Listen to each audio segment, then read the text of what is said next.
તમારા બધાનું આ વિડીયોમાં સ્વાગત છે।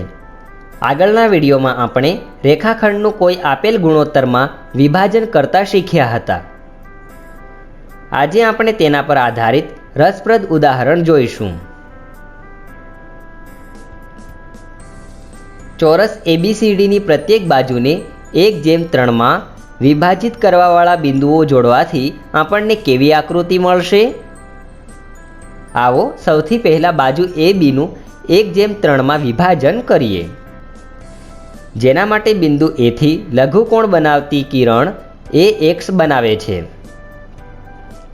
જેના 4 સરખા ભાગ A1 બરાબર A1 A2 બરાબર A2 A3 બરાબર A3 A4 બનાવે છે।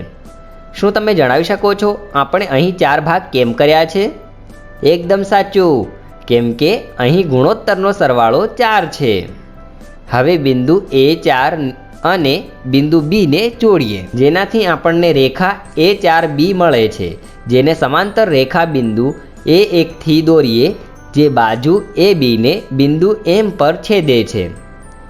આ રીતે આપણે બાજુઓ BC, CD અને DAનું પણ 1/3 માં વિભાજન કરીએ,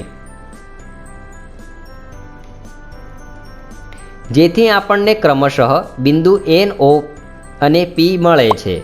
બિંદુઓ MNO અને P ને જોડવાથી આપણને એક ચતુષ્કોણ MNOP મળે છે। શું તમે આ ચતુષ્કોણનું નામ જણાવી શકો છો?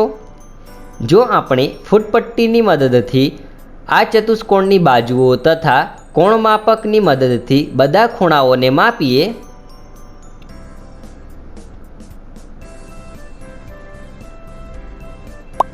તો મેળવીએ કે આ ચતુષ્કોણની બધી બાજુઓ સમાન અને બધા ખૂણાઓનું માપ 90 અંશ છે, એટલે કે ચતુષ્કોણ MNOP એક ચોરસ છે।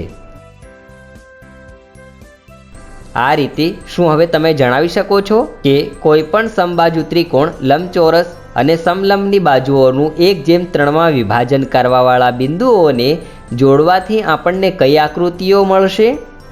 વિડીયો બંધ કરો અને પછી જવાબ સરખાવો। આવું કરવાથી આપણને સમબાજુ ત્રિકોણમાં એક બીજો સમબાજુ ત્રિકોણ, લંબચોરસમાં સમાંતર બાજુ ચતુષ્કોણ તથા સમલંબમાં પણ એક ચતુષ્કોણ મળે છે। આશા છે કે તમને રેખાખંડનું કોઈ પણ આપેલ ગુણોત્તરમાં વિભાજન કરવાનું સારી રીતે આવડી ગયું હશે।